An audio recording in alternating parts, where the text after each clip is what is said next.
नमस्कार मित्रांनो.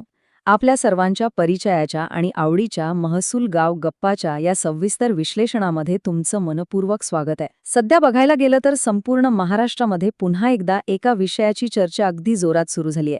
ती म्हणजे शेतकरी कर्जमाफी. शेती आणि शेतकरी हा तर आपल्या अर्थव्यवस्थेचा कणाच आहे ना. त्यामुळे कर्जमाफीसारखा विषय निघतो तेव्हा साहजिकच आपल्या सगळ्यांचे कान टवकारले जातात. पण मित्रांनो, या ताज्या चर्चेमध्ये एक गोष्ट लक्षात घेणं गरजेचं आहे. केवळ कर्जमाफीची घोषणा झाली म्हणजे काम संपलं असं नाहीये. भविष्यात शासनाचे विविध लाभ थेट आपल्या पदरात पाडून घेण्यासाठी आता एक नवीन गोष्ट अत्यंत आवश्यक ठरत आहे. आणि ती म्हणजे फार्मर आयडी. आता हा फार्मर आयडी नेमका काय प्रकार आहे? तो काय इतका महत्वाचा आहे आणि तो काढायचा कसा? चला, आजच्या या विश्लेषणामध्ये आपण याच सर्व प्रश्नांची एकदम सोप्या भाषेत उकल करूया. आता थोडा विचार करा. भविष्यातील कर्जमाफी असू द्या किंवा इतर कोणतेही सरकारी लाभ ते कुठल्याही अडथळ्याविना मिळवण्यासाठी